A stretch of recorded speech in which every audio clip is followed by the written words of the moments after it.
Olá, meu nome é Gustavo Gomes, sou mestre em economia e estou aqui hoje para falar com vocês sobre a prova de noções de economia do CESP para o concurso de diplomacia.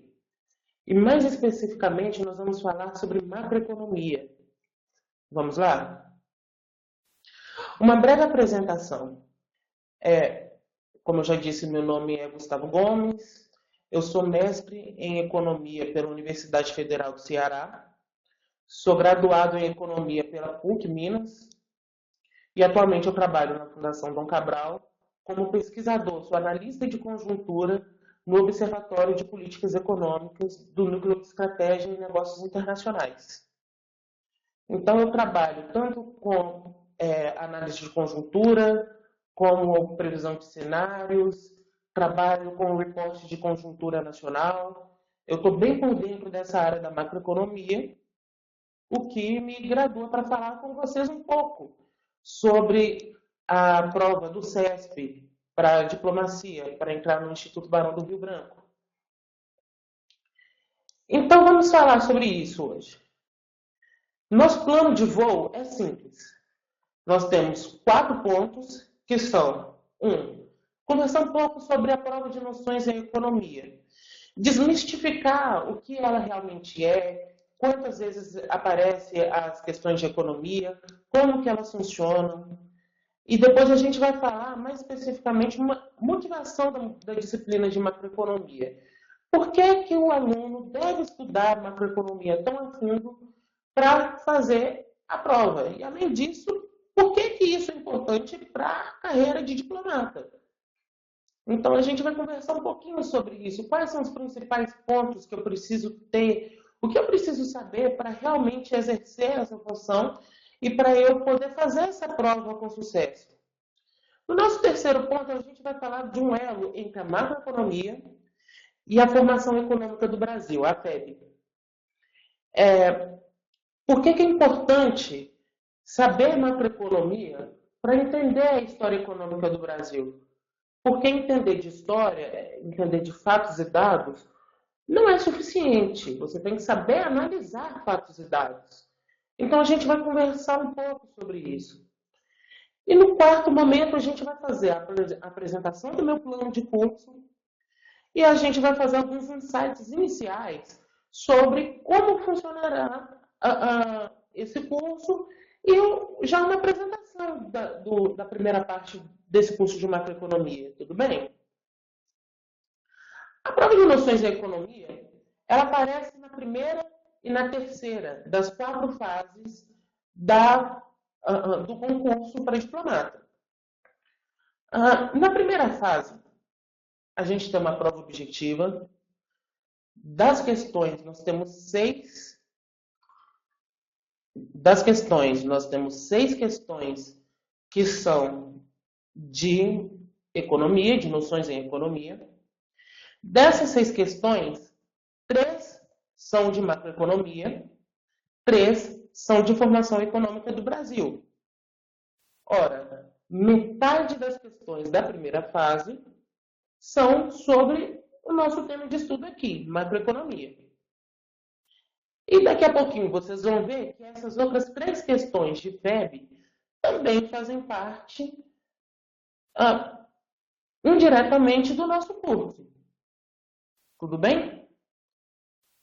Já a terceira fase tem uma prova aberta, são 4 questões. Dessas 4 questões, a gente tem 2 valendo 30 pontos cada uma delas, que vão tratar sobre macroeconomia e formação econômica do Brasil. Como que essas questões funcionam? Elas têm no alto um caput, um pequeno texto explicativo. Depois desse caput, a gente tem uma primeira parte de itens que vai pedir para vocês falarem sobre alguns termos técnicos da macroeconomia. Vai pedir, por exemplo, para você falar sobre o PIB, a relação entre PIB e inflação. vai pedir para falar talvez sobre curva de Phillips, vai te pedir para falar sobre alguns mecanismos macroeconômicos. E, no último desses tópicos, pede-se para aplicar esse conhecimento que você tem técnico de macroeconomia na análise de conjuntura de algum fato histórico. Por exemplo, análise de conjuntura em cima do plano de metas de JK, ou quem sabe do segundo PND. Entende? O que foi isso? Ou, por exemplo, qual a importância da substituição de importações? Alguma dessas coisas. Já após isso, tem uma terceira questão, valendo 20 pontos, que é sobre o tema de microeconomia, que é também, como qualquer parte da economia, super relevante. É um tema super relevante. Algumas considerações sobre microeconomia, eu indico vocês a olharem o histórico das provas. Vocês vão notar que a microeconomia foi ganhando um novo formato, está mais ligado a mercados, a cartéis, a como que a escolha funciona nesses mercados. É uma questão valendo 20 pontos, então é muito importante também vocês se prepararem para esse tema. E, finalmente, eu tenho um quarto ponto, uma quarta questão, que é sobre macroeconomia pura. Essa questão vale em 20 pontos e é imprescindível que a gente saiba sobre isso. Um exemplo muito interessante foi na prova agora de 2016. Essa última questão valendo 20 pontos sobre macroeconomia, se tratou justamente da mudança no balanço de pagamentos. Isto é, antes a gente tinha uma metodologia do balanço de pagamentos que era o BPM5. Era a quinta metodologia de organização de um balanço de pagamentos. Organização contábil mesmo, de um balanço de pagamentos.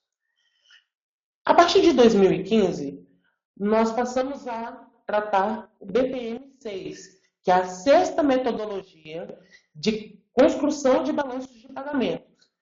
Primeiro ponto é que isso não é uma metodologia nossa, não é uma metodologia brasileira, é uma metodologia internacional. Todos os balanços de pagamentos agora são feitos com essa metodologia, BPM6.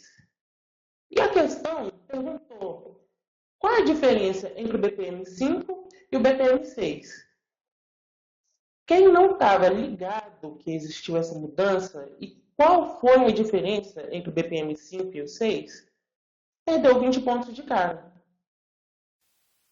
Vejam bem, é uma redação sobre um aspecto técnico.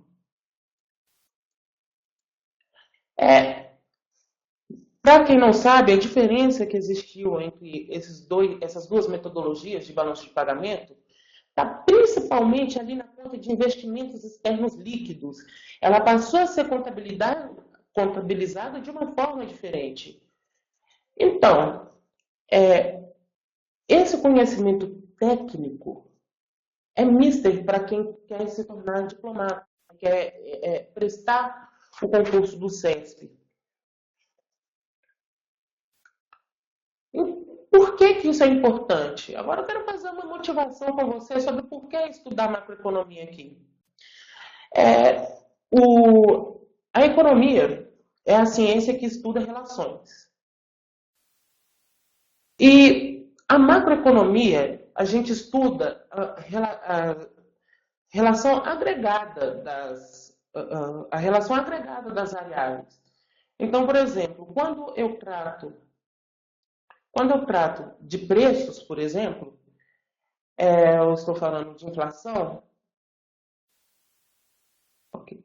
Quando eu falo de inflação ou de PIB, formação bruta de capital fixo, exportações, importações, entender como que essas variáveis se comportam é importantíssimo para a economia, para um cargo de diplomata. Isso é, o que é PIB? O que é inflação? Como que isso funciona?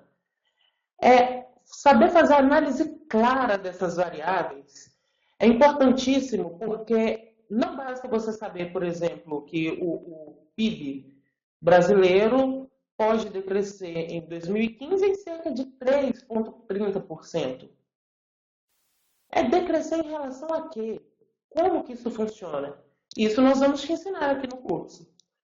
A inflação. O que é a inflação na meta? O que é fora da meta? E, principalmente, como que essa taxa funciona? O que é a inflação? Nossa intenção aqui é desmistificar isso e mostrar para vocês que essa análise é altamente relevante para o conhecimento de vocês durante ali a prova.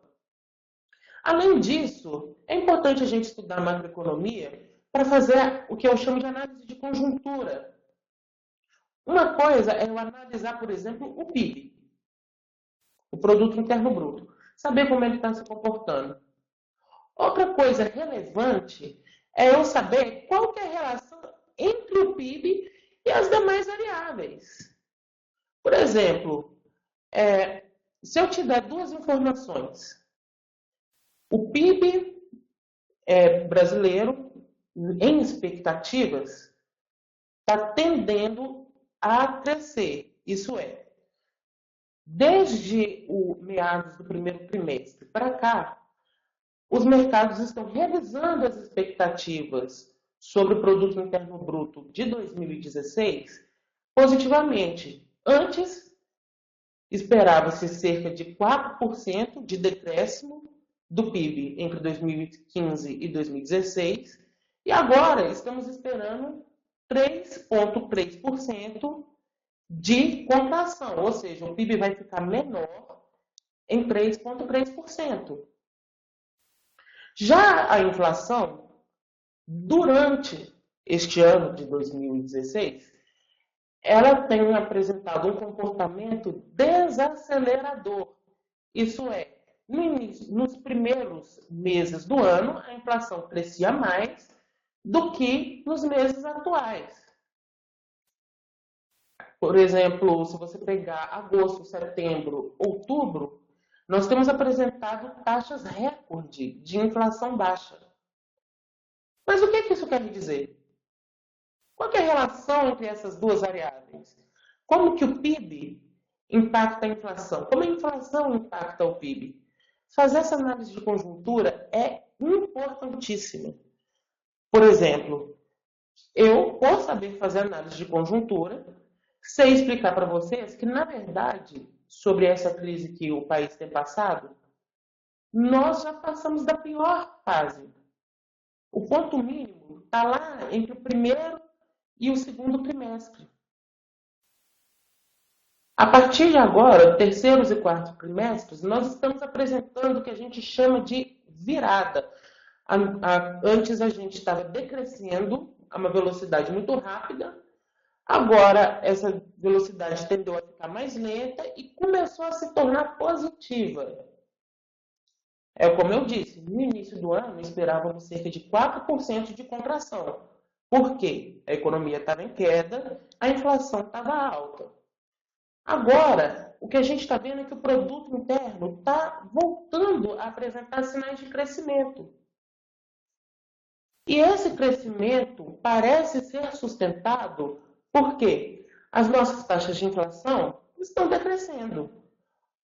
Ou seja, a inflação está aumentando, os preços estão subindo sim, só que a taxas cada vez menores. Ora, por que isso está acontecendo? Eu gosto de ressaltar dois principais fatores. Primeiro fator, da inflação está deixando de crescer tão apressadamente, é o governo central deixou de aumentar preços monitorados na economia. Existem certos preços que é o governo central quem controla. E um desses preços que o governo estava mais aumentando eram preços de energia. Isso é, energia envolve petróleo, a própria energia elétrica, térmica, entre outras fontes de energia que nós temos. Uma vez que o governo está cobrando mais caro, exigindo que as concessionárias cobrem mais caro por energia, toda a nossa cadeia de produção começa a ficar mais cara. Porque energia é um bem que todo mundo precisa para produzir. Então, isso refletiu lá nos preços dos bens finais. Por exemplo, em 2015, nós tivemos uma inflação de 10,67%, justamente por causa disso, e do segundo fator, que são as expectativas do mercado, a confiança do mercado com relação à efetividade das políticas do governo. Então, quando eu faço essa relação, veja bem, os preços subiram, os preços monitorados principalmente, o que gerou instabilidade na confiança dos mercados sobre a política futura do governo. O que é que isso faz com a produção? Ela começa a reduzir. Por que a produção começa a reduzir? Porque não existe confiança do mercado sobre, no futuro, essa política de preço ser sustentada. O produtor fica com medo de começar a obter estoques. Sem um conhecimento técnico em macroeconomia, a gente não é capaz de fazer essa análise. O terceiro ponto de por que eu acho importante a gente saber sobre macroeconomia para a prova do CESP é que a análise de políticas econômicas e seus resultados é mister para a gente entender como que vai funcionar a economia no presente. Isso é, quando eu falo de análise de conjuntura, eu não estou falando de análise sobre o futuro. Eu estou falando de análise sobre o presente. E entender como que a política econômica atual afeta a vida dessa economia, tanto de produtores quanto consumidores, é importantíssimo. Hoje, o nosso principal instrumento de política econômica é a taxa de juros, a taxa Selic. Essa taxa de juros é definida pelo Banco Central, pelo Conselho de Política Monetária. E qual que é a importância dela? Ela vai me contar o tom da economia. Grosso modo, a taxa de juros é o preço do dinheiro. Porque para o mercado produtor, ela define um ponto muito importante. Quando que é melhor ele investir em ativos, em empresas, e quando é importante ele investir em ativos do governo. O que paga os ativos do governo é a taxa de juros. E ela que define o tom da minha política econômica. Por exemplo, no Brasil existe uma faixa que a gente chama de juros neutros, que está entre 4,5% e 5,5%, segundo os dados do FMI, do Fundo Monetário Internacional. Quando a nossa taxa de juros real, isso é, a taxa Selic, descontada da minha expectativa de inflação, está acima de 5,5%, eu estou fazendo o que eu chamo de contração monetária. Isso é, eu quero que os mercados tirem a moeda, circule mais devagar e menos dentro do meu mercado. Por que isso é importante? Com menos moeda em circulação, eu começo a inibir o efeito dos produtores aumentarem demais os preços. Ora, então é uma política de controle de inflação.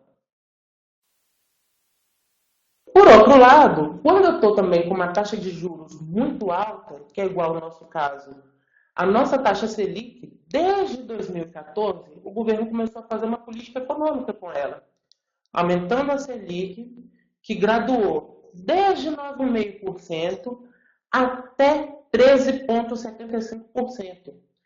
E essa taxa vigorou durante grande parte do ano de 2015, para ser mais exato, desde julho de 2015, a gente tem essa taxa de 13,75%, e vigorou até agora essa última reunião do Copom, que foi a primeira redução da taxa de juros.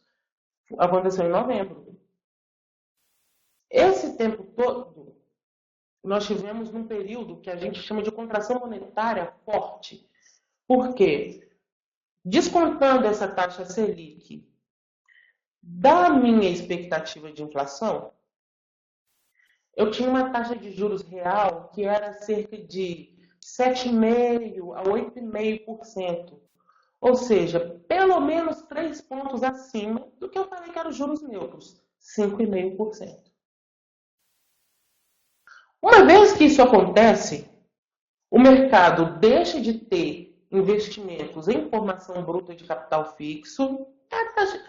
Formação bruta de capital fixo, gente, nada mais é do que o grau de investimento, a taxa de investimentos da economia. Vamos desmistificar um pouco, né? E então os investidores param de colocar esse dinheiro no mercado para produzir bens e serviços e começam a emprestar esse dinheiro direto, esse capital, direto para o governo. Por quê? A taxa Selic está alta, a taxa de juros real está alta, então o ganho do investidor é muito maior emprestando para o governo. Só que isso gera um problema fiscal. Ora, enquanto isso é melhor do ponto de vista da inflação, existe um outro pontozinho que dá um problema, que é o lado fiscal. Quando eu tenho países, principalmente países latino-americanos, existe toda uma cultura sobre os países latino-americanos. Quando eles estão com taxas de juros muito altas, existe um risco de o governo dar calote na dívida interna. Sabe por quê? Quando eu tenho taxa de juros muito altas, o governo está se comprometendo a pagar o dinheiro que ele pegou, que ele tomou emprestado, o capital, que ele tomou emprestado do mercado, com aquela alta taxa de juros. Sendo isso verdade, o governo então passa a ter uma dívida interna muito alta. Então pode ser que no período futuro o governo não consiga arcar com essas despesas. Veja bem, o que é remédio do lado monetário pode se tornar uma infecção do lado fiscal. Saber analisar o ponto em que essa política econômica está equalizada é importantíssimo para a análise econômica. Além disso, a gente tem também os resultados domésticos de alguma política externa. Isso é, já faz algum tempo, cerca de 3 anos, que o Brasil está iminentemente preocupado com a taxa de juros norte-americana. Por quê?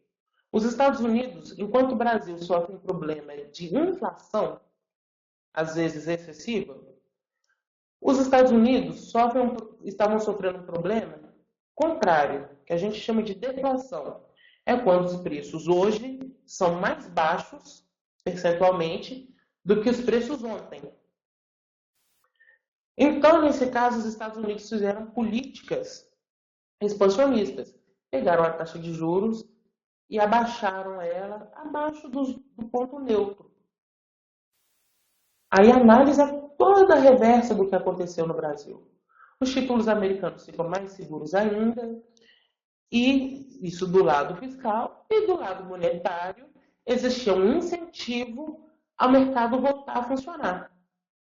Só que quando a economia internacional está com taxa de juros muito baixa, os investidores podem começar a preferir não comprar títulos do governo brasileiro e comprar ativos de empresas norte-americanas.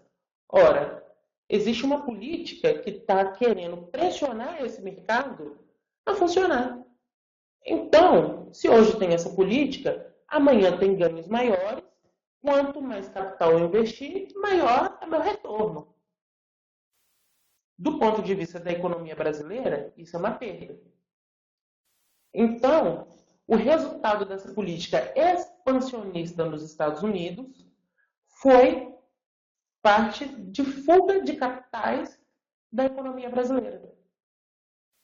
Então, por isso é importantíssimo a gente saber analisar macroeconomicamente quais são os efeitos, não só dessas, mas de mais políticas, proteção cambial externa.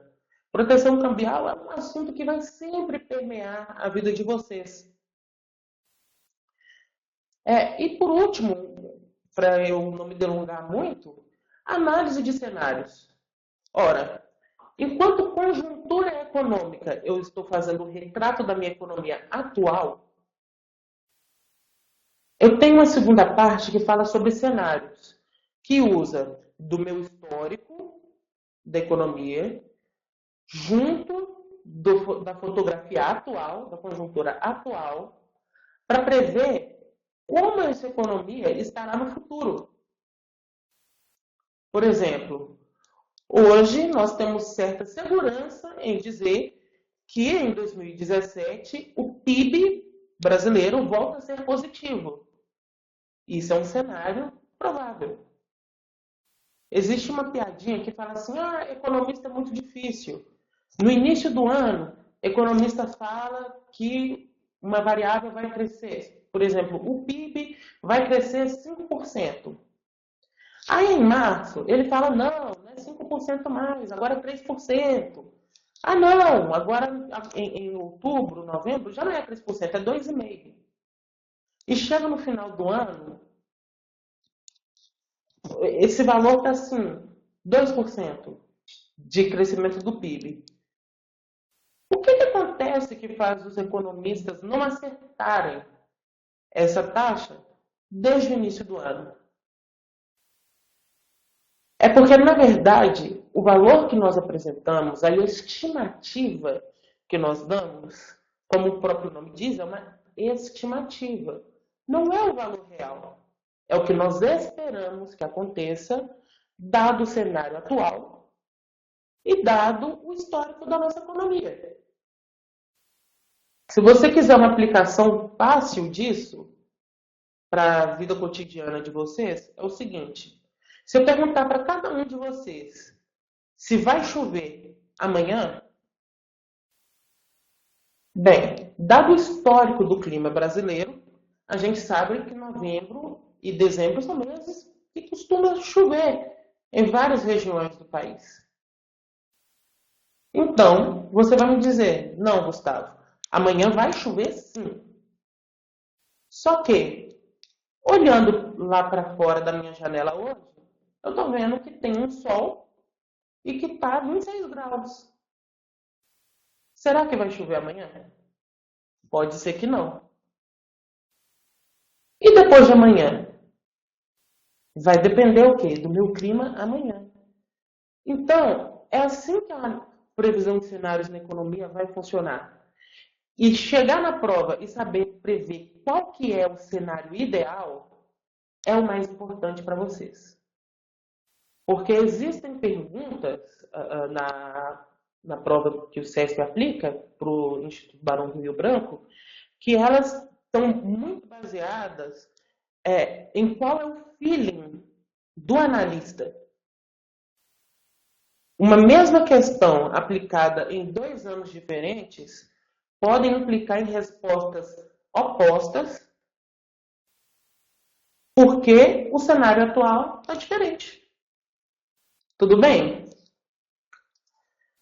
Então, como vocês estão vendo, eu estou sempre falando em análise de fatos econômicos, análise econômica de fatos históricos, se vocês preferirem. Análise econômica, a macroeconomia em si, ela está fortemente interligada com a formação econômica do Brasil. Por quê? Quando a gente fala de formação econômica do Brasil, isso é, história econômica do nosso país, do Brasil, a gente está falando sobre analisar fatos históricos à luz da teoria econômica. Por exemplo, nos 50 anos em 5, o plano de metas de Juscelino Kubitschek. Muitas pessoas vão falar que foi um plano positivo. A gente, inclusive, teve a construção de Brasília, nós tivemos crescimento econômico arrojado, possibilidade de certo desenvolvimento econômico, apesar de que foi cerceado. Existia um plano de industrialização do Brasil, que era a substituição de importações. PSI, vários dos nossos planos de substituição de importações. Aí minha pergunta é, dado esses fatos históricos, o que poderia acontecer com a economia? Na verdade, o que aconteceu com a economia brasileira? Essas respostas são todas de análise macro. Por exemplo, com a construção de Brasília, existe um gasto muito alto, o Brasil teve um endividamento muito elevado, um endividamento qual nós pagamos até hoje. Né? Existe uma piada entre alguns professores que fala assim, ok, cresceu 50 anos em 5 e paga o crescimento de 50 anos em 5 em 100 anos. Porque houve um endividamento muito alto. E saber analisar o ponto certo desse endividamento, ou quais foram os principais pontos, igual, eu peguei os principais pontos do plano de metas para explicar para vocês rapidamente o que aconteceu e qual foi o resultado disso. Ora, o plano de metas é um pouco maior do que 4 medidas, né, gente? Saber eleger na história quais são as principais medidas e ter segurança de dizer que ela que me gerou tais resultados é importantíssimo. Porque quando você chega na prova, principalmente na prova aberta, você tem um número limitado de linhas para explicar um número muito grande de políticas. Então, é importante para a FEB, claro, como tudo de história econômica, é super importante. Por exemplo, o período desenvolvimentista do Brasil é super importante de ser estudado. E o porquê os resultados do período desenvolvimentista do Brasil não foram tão bons quanto esperado, aí é uma questão que a gente aprende com análise econômica. Análise macroeconômica. Então, meus queridos, vamos falar primeiro aqui do nosso plano de curso, de como que eu vou formar conhecimento em vocês, como nós vamos construir juntos esse conhecimento, para vocês chegarem na prova e obterem sucesso em todos os pontos que eu falei anteriormente. Veja bem isso.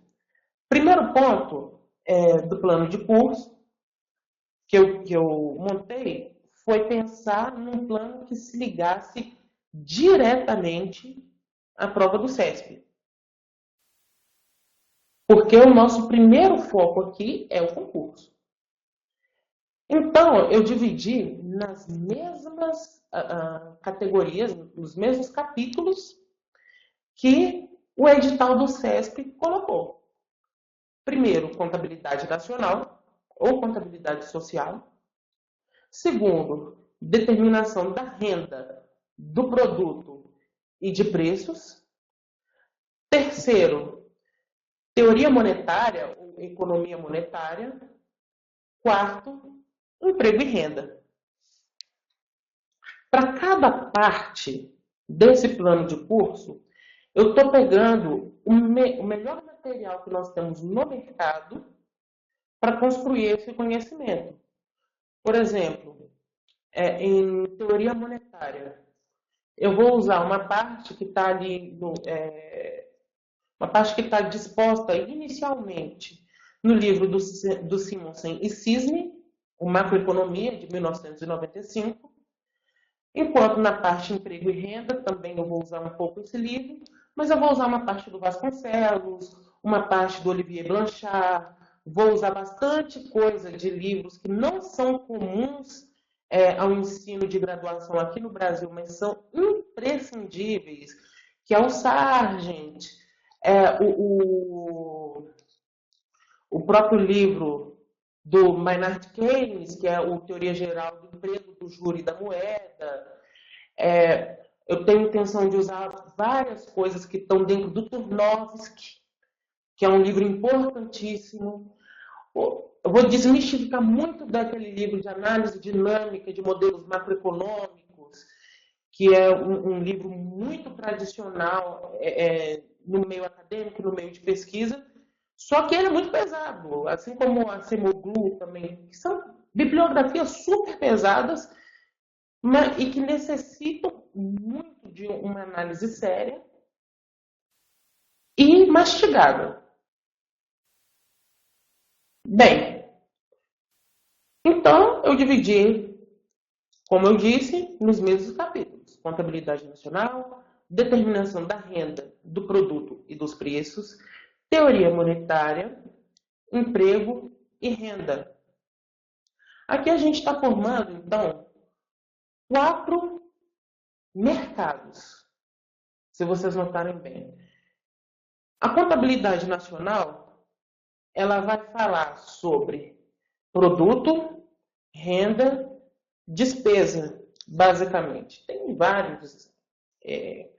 várias coisas entranhadas nesse tema que nós vamos trabalhar, mas basicamente a gente está falando de produto, renda e despesas. Só que a contabilidade nacional, como o próprio nome diz, ela contabiliza. Ela não determina. Então a gente tem um capítulo abaixo que a gente vai falar justamente isso. Como determinar renda, produto e preços. Tem 3 variáveis mais importantes para a análise econômica. Eu vou colocar, na verdade, 4 variáveis mais importantes. Renda, produto, renda. A gente vai ver daqui a pouquinho que essas coisas convergem. Preços, taxa de juros e câmbio. Essas 4 variáveis são variáveis que são absolutamente importantes para a economia. O câmbio, um pouco menos, porque a macroeconomia fechada, a economia doméstica, é primordial ao estudo da transação internacional, claro. Então, agora a gente vai fazer aqui uma pequena introdução à contabilidade social para vocês terem um gostinho do que vai ser na prática o nosso curso. Ok. Então, como eu ia dizendo, em contabilidade social a gente tem o estudo do produto, da renda e da despesa. E o que é produto? E sim, produto eu estou falando de produto interno bruto, interno líquido, produto interno nacional, produto nacional líquido. Tem várias siglas aí para a gente estudar ao longo do nosso tempo aqui juntos. Mas primeiro eu vou fazer um conceito geral. O que é produto? Produto é a soma do valor de todos os bens e serviços finais produzidos por uma economia em certo período de tempo. Um exemplo que eu gosto muito de dar sobre isso é, por exemplo, o Big Mac. Sim, porque o que é um Big Mac? 2 hambúrgueres, queijo alface, molho especial, cebola, picles e um pão com gergelim. Só que hambúrguer é feito de carne. Queijo é derivado do leite. Molho especial é ketchup, maionese e mostarda. Então, que já são derivados do leite, são derivados da própria mostarda vegetal, derivado do tomate. Alface é um vegetal, cebola vegetal, pão é um produto manufaturado vindo do trigo. E eu queria falar o que é um Big Mac do ponto de vista econômico, parece um pouquinho impossível. Então, por isso que a gente fala que o produto é a soma do valor. Porque quando eu falo de carne e alface, eu não posso comparar as duas coisas. Carne é uma coisa, alface é outra coisa.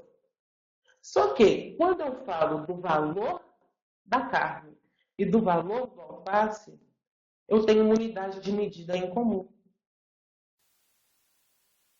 Então, é por isso que é por isso que economistas, quando falam de produto, a gente está falando que é a soma do valor de todos os bens e serviços.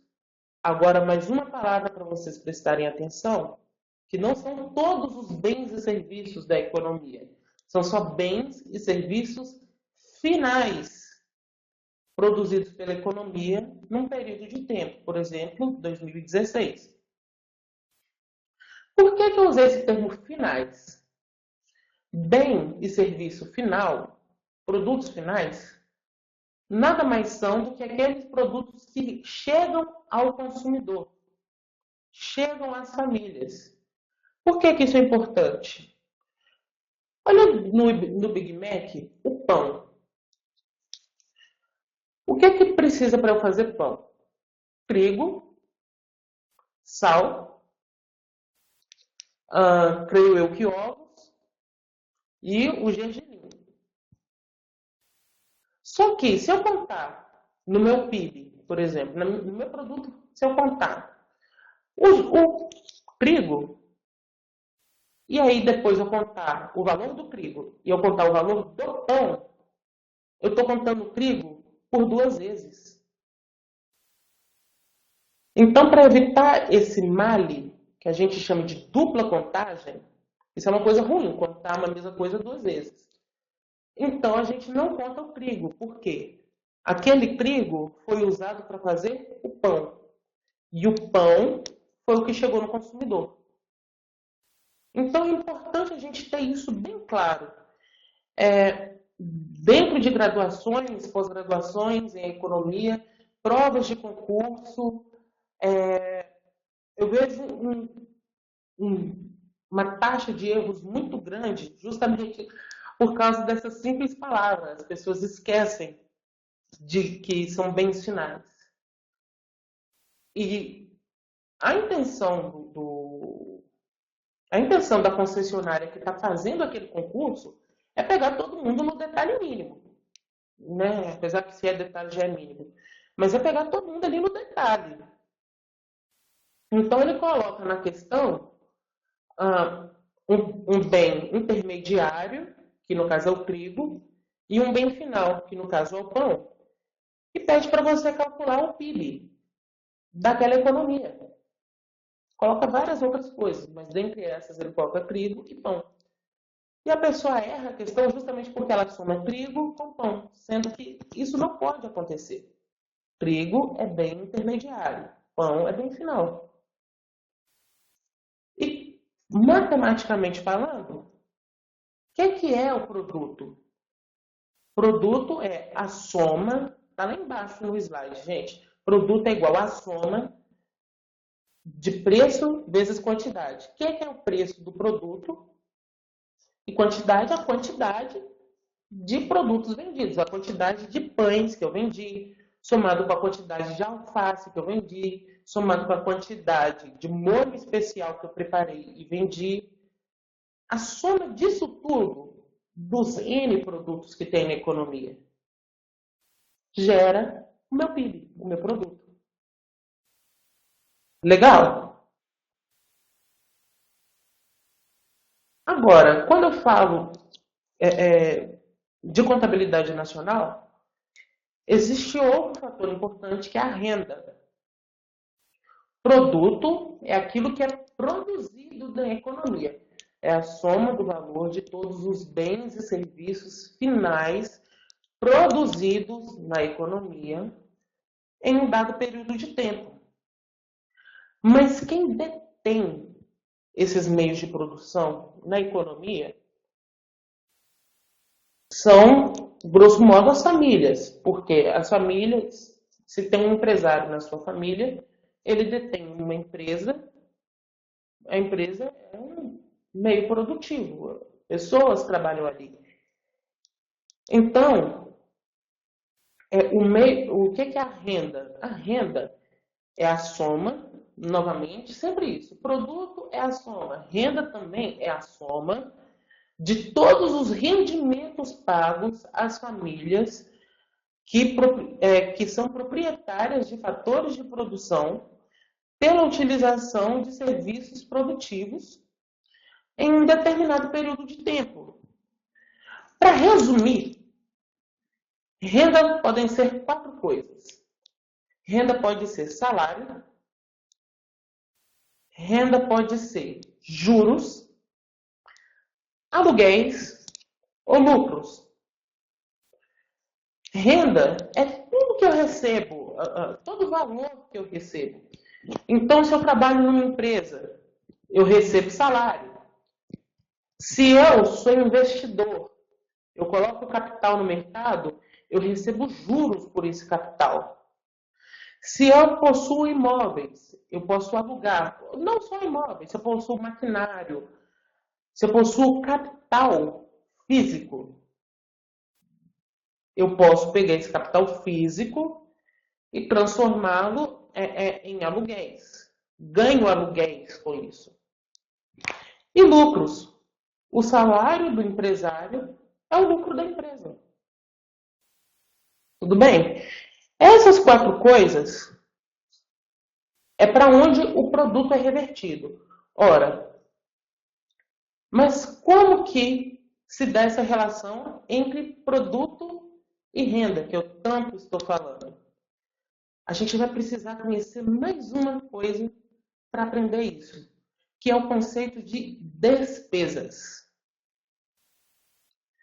Se você já estudou macroeconomia alguma vez na sua vida, essa fórmula que está aí é a fórmula que a gente mais fala em macroeconomia. Consumo, mais investimentos, mais gastos do governo, mais exportações, menos importações. O que é despesa, gente? Despesa é a forma com que eu gasto a minha renda.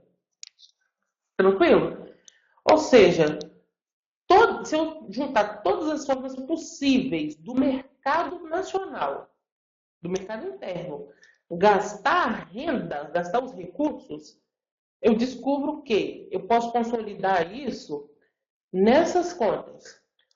Ou a renda que eu recebi virou consumo, ou ela virou investimento, ou ela foi arrecadada pelo governo e virou gastos do governo, ou esses recursos foram exportados, ou esses recursos são resultado de importação.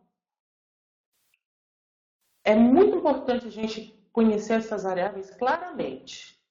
C é consumo. E que consumo que eu estou falando aqui? São consumos das famílias.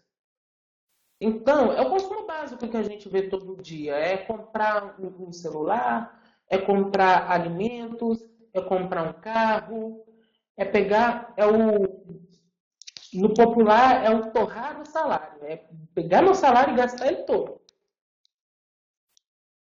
Outra coisa que pode acontecer, aí já é no caso dos empresários, das firmas, é investimento. Das famílias também, claro. É investimento. É pegar meu recurso e investir em alguma coisa. Atenção, gente. Casa não é investimento. Você compra uma casa. A casa é consumo, tá? Investimento, eu estou falando de ativos, de colocar capital dentro de firma, do mercado. Isso é investimento. Porque ele vai me render um retorno, ok? Condição básica para saber se uma coisa é investimento. Aquilo vai me dar retorno? Se me der retorno, é investimento. Se o retorno que eu recebo é só satisfação, é consumo. Consumo do governo ou gastos do governo é esse G maiúsculo que está aí na nossa fórmula. O governo, ele arrecada, ele coloca impostos, tributos no mercado, quaisquer que eles sejam, e esses tributos servem para serem revertidos, eles devem se reverter para o mercado, para a sociedade. Então, o governo gasta como? Asfaltando rua, construindo prédio, dando infraestrutura, dando educação, dando saúde, transporte, segurança, todo esse montante que o governo gasta com a sociedade entra nessa continha aqui, gastos do governo. Exportações. Exportação é um dos pontos mais fortes que o Brasil tem. É até fácil de explicar. Provavelmente hoje de manhã vocês acordaram, foram na cozinha, fizeram café e tomaram. Na doce ilusão de que isso que você está tomando é um grão de café torrado. Não, o café que você está tomando não é café. Desculpa se eu estou acabando com as esperanças de alguém, espero não estar, mas o café brasileiro é um dos melhores, quiçá o melhor do mundo. Então, todo café que é plantado aqui, ele basicamente vai para fora do país, ele é exportado. O produtor produz aquilo, ele planta, ele colhe café, esse café é torrado, eles separam a casca, o refúgio do café e torram aquele grão, moem e vendem no exterior. Por quê? Porque no exterior paga-se mais do que no Brasil, basicamente por isso. E claro, gente, eu estou sendo bem generalista nesse exemplo, estou sendo ilustrativo.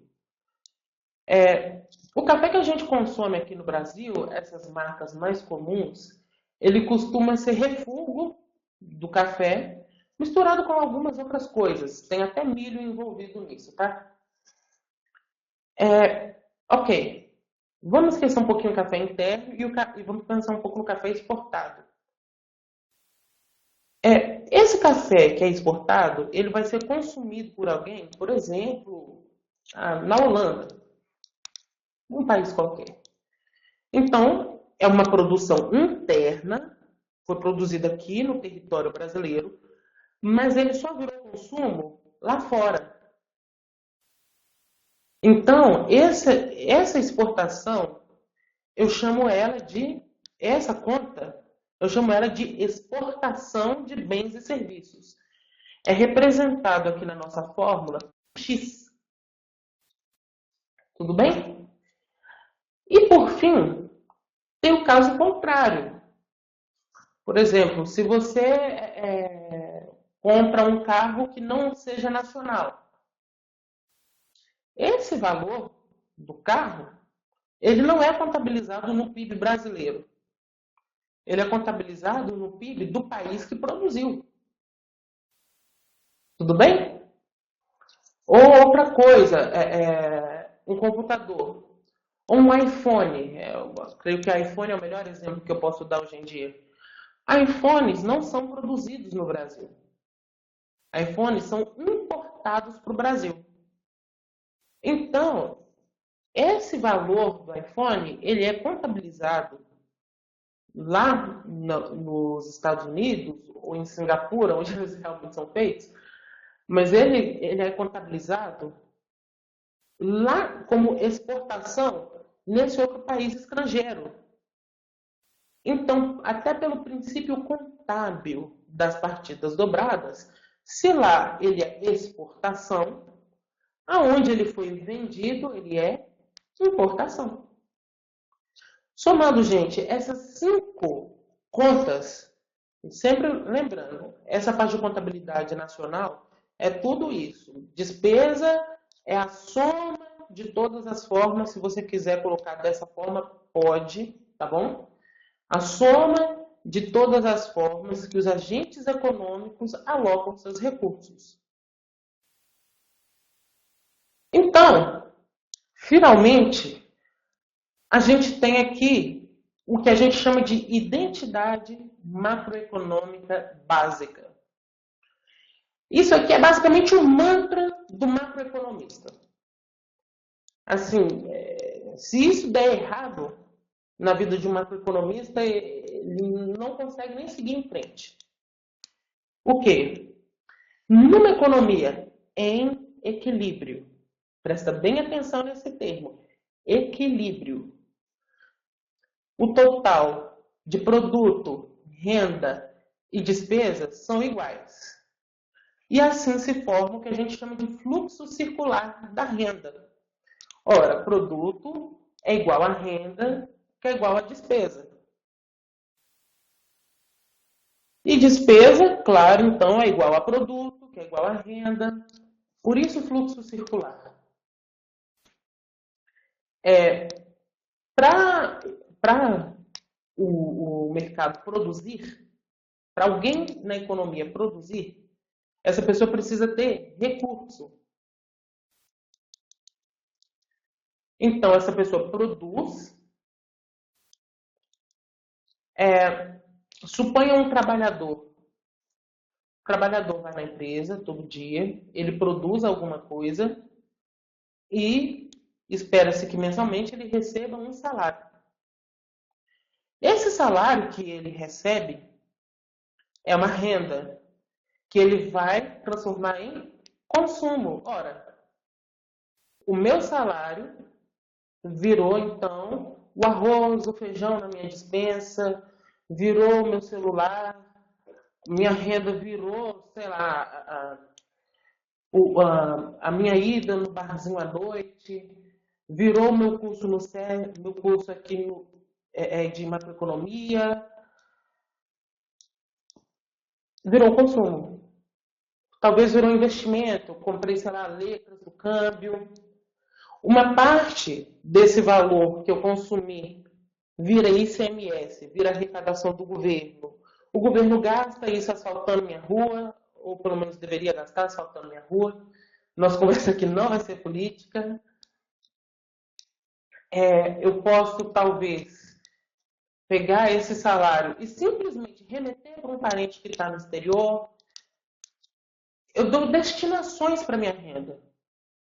Então é isso. O produto gera renda, que gera despesa, que gera mais produto, que gera mais renda, que gera mais despesa, que gera mais produto, mais renda, mais despesa.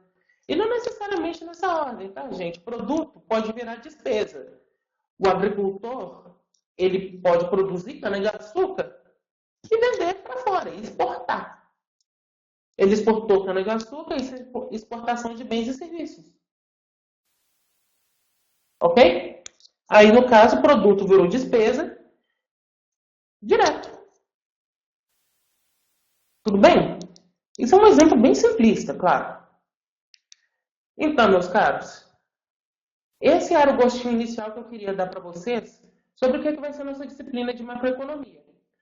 Uma coisa para além disso, é claro que a gente vai estudar algumas soluções de exercícios, a gente vai estudar do ponto de vista teórico como que eu consigo construir as respostas de modo eficiente, como que eu atrelo a minha teoria à minha aplicação, que no caso é para vocês passarem aí nessas etapas e ingressarem na carreira diplomática. Tudo bem? Foi um prazer ter essa primeira conversa com vocês. Espero que vocês gostem do curso, que continuem conosco. Muito obrigado. Prazer em conhecê-los.